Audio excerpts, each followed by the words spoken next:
Olá, hoje a gente vai mergulhar na história do desastre da mina de Miki, que aconteceu lá no Japão em 1963.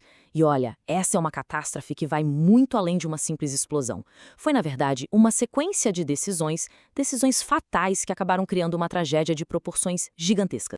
O número oficial é assustador.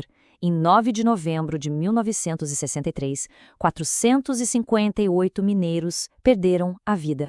Mas aqui é que a história começa a ficar realmente perturbadora. A explosão inicial, o impacto físico, matou apenas cerca de 20 deles. Só 20.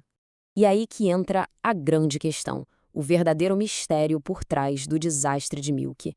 Se não foi a explosão, o que então matou todas aquelas outras pessoas? Vamos entender isso juntos. Para a gente ter uma noção do tamanho do que aconteceu, primeiro, vamos dar uma olhada nos números daquele dia. Vamos olhar para essa tabela um pouco. O que salta aos olhos é a taxa total de vítimas. Pensa só, 85%. Quase todo mundo que estava lá embaixo ou morreu ou ficou ferido. Isso dá uma dimensão do quão mortal aquele lugar se tornou, e de forma muito rápida. É importante entender que esse desastre não foi, um raio em céu azul. Ele foi o resultado de anos de pressão e de uma cultura de segurança que foi sendo destruída peça por peça. O pano de fundo de tudo isso foi a chamada Revolução Energética do Japão. Basicamente, o país começou a trocar o carvão pelo petróleo importado, que era mais barato. Isso colocou uma pressão econômica absurda na operadora da mina, a Mitsui Mining. A estratégia da empresa tinha um nome bonito: racionalização. Mas, na prática, o que isso significava era cortar custos de qualquer jeito. E isso incluiu demitir gente, incluindo especialistas em segurança, e forçar uma produção recorde com menos funcionários. A conta não fecha. Essa linha do tempo mostra direitinho como a tragédia foi construída. Começou com uma política nacional, passou pela derrota do Sindicato dos Mineiros e chegou na cultura do produzir a qualquer custo, que deixou a mina completamente vulnerável. E esse gráfico aqui é a prova disso. Ele mostra a consequência direta desses cortes. Depois que o sindicato perdeu força e o pessoal de segurança foi mandado embora, a taxa de mortalidade na mina simplesmente triplicou. O sistema já estava quebrado muito antes da explosão acontecer.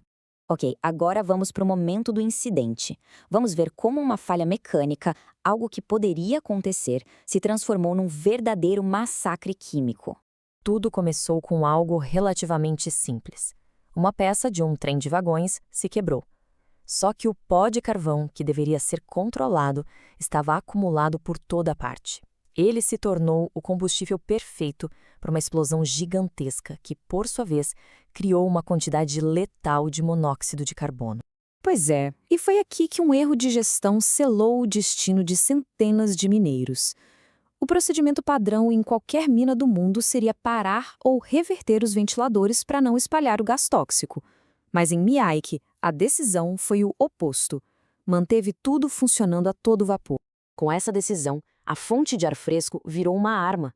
Os ventiladores empurraram aquela nuvem invisível e mortal de monóxido de carbono direto para as rotas de fuga. Os mineiros corriam para o que achavam que era salvação, mas, na verdade, estavam correndo direto para uma armadilha. E os problemas não pararam por aí. Foi uma falha atrás da outra. O resgate demorou mais de 2 horas para descer. Os mineiros não tinham nenhum tipo de máscara de proteção. A comunicação foi cortada.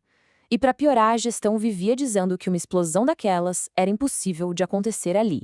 Uma negligência total. Para quem sobreviveu aquele dia, o pesadelo estava muito longe de acabar. Na verdade, era só o começo de uma vida inteira de sofrimento e de uma batalha incansável por justiça. A primeira resposta médica é difícil até de descrever. Os sobreviventes que ainda conseguiam se manter em pé ganharam uma tangerina e foram mandados para casa a pé. Ninguém considerou os efeitos devastadores e muitas vezes silenciosos da intoxicação por monóxido de carbono no cérebro. E as sequelas foram terríveis. Um estudo que acompanhou os sobreviventes por 33 anos revelou o que ficou conhecido como doença de Miyake. Danos cerebrais permanentes e debilitantes. A maioria teve mudanças de personalidade, perda de memória, déficits cognitivos, uma vida inteira comprometida. Essa frase, dita pelas esposas dos sobreviventes, resume o tamanho da dor. Elas passaram a vida cuidando de maridos que, da noite para o dia, se tornaram estranhos, ou como elas mesmas disseram, crianças grandes. É de partir o coração. A luta por alguma reparação foi um segundo trauma. Durou quase 25 anos nos tribunais. As famílias tiveram que ser muito fortes. Em um ato de desespero e coragem, um grupo de esposas chegou a fazer um protesto de uma semana dentro da própria mina, exigindo reconhecimento. No fim das contas, o desastre de Mickey deixa um alerta muito claro, um alerta trágico de que quando a segurança vira só um detalhe e o lucro é a prioridade máxima, o custo humano é simplesmente imensurável. E a pergunta que fica, essa escolha entre produzir mais e proteger vidas continua ecoando de uma forma assustadora até hoje.